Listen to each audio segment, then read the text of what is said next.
Hi all, another unboxing. Miscellaneous stuff I ordered. I don't even know what is in what.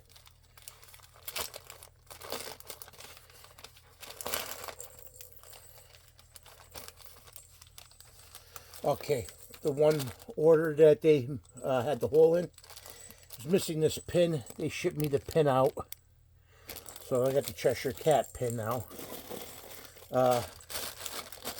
This is actually, I think, for Keegan's drum set. Yep. You can't go wrong.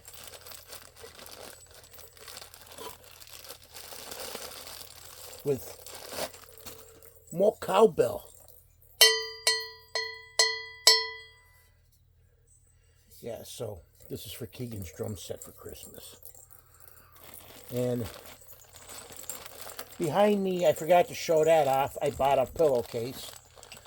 Original Just Superpowers. It's Lex, Joker, Batman, Robin, Aquaman, Cyborg, and Green Lantern, and the Flash is on it.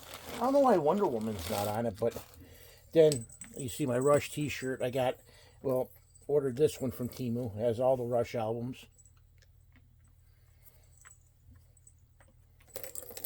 All the different things Rush did over the years with their logo. Like from their first album logo, 2112. That's Crust of Steel. Trying to think of what. That's the one I'm wearing. Counterparts. They don't have the one made out of dice. Okay, but hey, that's moving pictures. But I got this, so. Still have a couple shirts that I want to order from Temu. There's a couple Rush shirts I don't have, and there's a couple Rush shirts that they had. Like they had a Hold Your Fire one. Now, one of my graduation pictures had me wearing the red one that I actually saw them from the Hold Your Fire tour. It was actually after Power Windows. It was actually, I think, a show of hands. Because I actually had two t-shirts at the time I bought. I bought an all red one with the 3 balls that said Rush. And then I had the one with the guy juggling fire. So that was actually Hold Your Fire.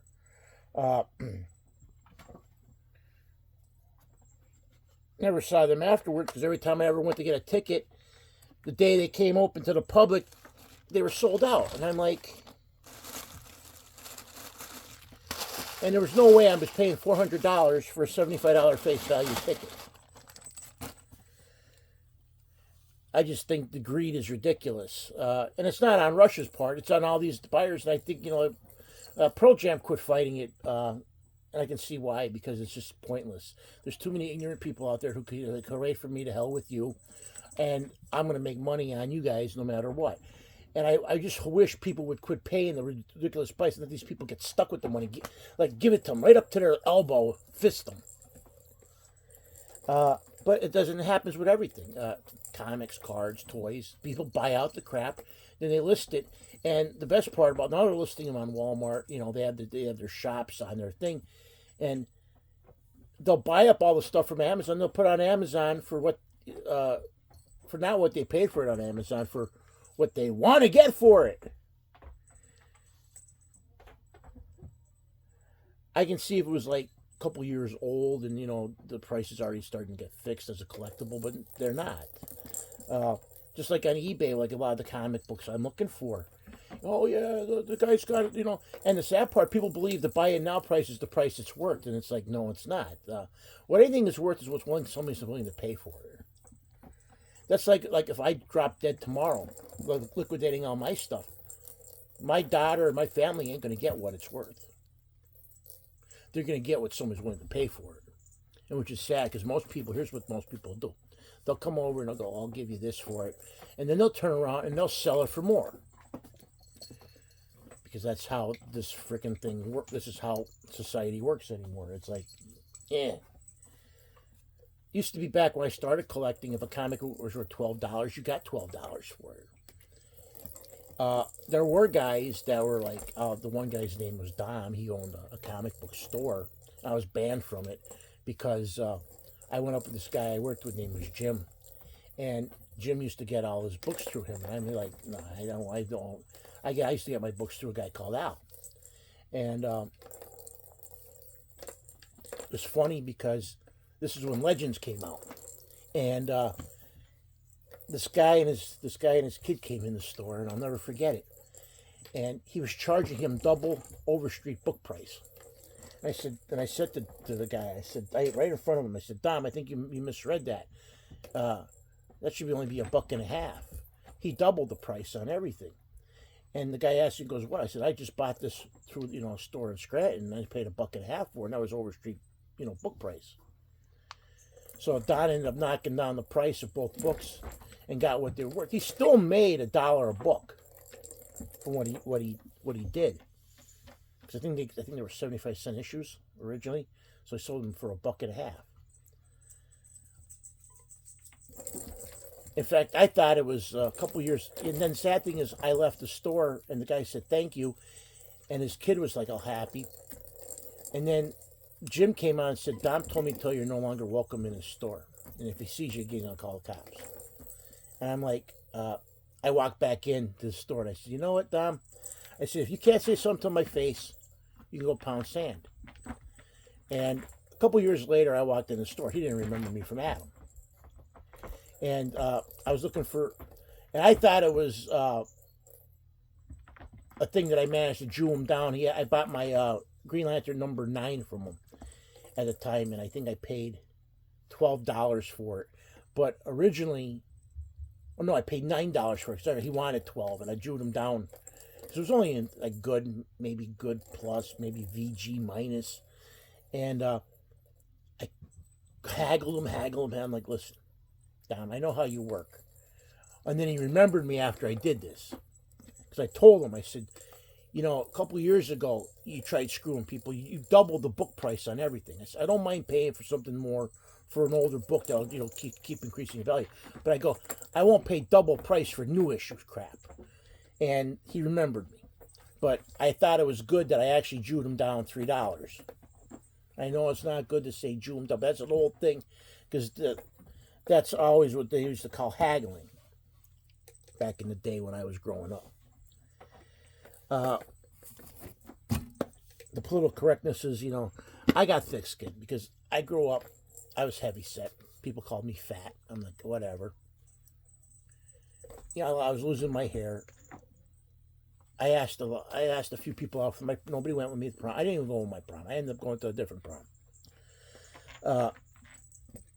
I had very, very thick. I still have thick skin because I don't care. I always say you can only control what you do, and you can only control yourself. And that's true. I understand people have their own points of view.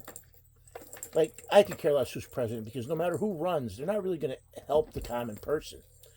They'll always cater to people that got them there, big businesses and people who donate the money.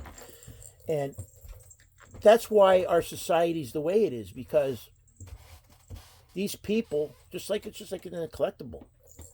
You'll see, nothing's made for kids anymore. And comic books is a kid's medium. Same thing with trading cards. Now it's an adult medium. And what's got for kids? We have less and less for kids and more stuff for adults. And the sad thing is, you look at me when I'm buying, like, all these books, a quarter to 50 cents, and look, the cover price was $1.50. So I'm getting it for like fractions of what it was. And like a lot of the other stuff, it's like, people think, I collect because I like history and I like art. And I like to see how stuff evolves over time. Like I don't buy new baseball cards at all or no sports because there's no value in wasting your money on that stuff anymore because it's crazy what the prices go. Oh, I'm going to pay $70 for a box of cards. And then in a year, that set ain't going to even be worth half of what I paid into getting it. So, and people go, well, but it's the truth. You look at the history of sports cards since the 1990s, even before that. I mean, I paid $300 for a Reggie Jackson rookie card, and it's like, you know, it's not worth that. And I'm like, I don't understand why, because it's a freaking 1969 Topps card, but it's just and I don't want to get it graded because it's a joke. You're paying someone to tell you what something is, what condition is, and if you're collecting, you're knowledgeable enough. You can tell if a card, and these whole 9 point, it's subjective. No matter who you get, it is, because they did this a long time ago. They sent the same card to, I think, all the grading companies, and it came back different grades for every one of them. And the way people price stuff, a .1 better is, some of them are hundreds, thousands of dollars more just for that stupid bump in grade. And to me, that's like, yeah, forget it. In fact, out of my collection, I think I have only like one graded card. It's a Mario Lemieux rookie. And the only reason why I got that is my dad bought a set, and I already had the card. And my dad bought the set, and it came with a graded Lemieux rookie. So I'm like, okay. So that's the only graded card I have in my entire collection. I have some capsulated cards, but they're not graded. Like I have a capsulated card that has a piece of turf from one stadium in the top. But that's it. And same thing with my I don't have a single graded comic book.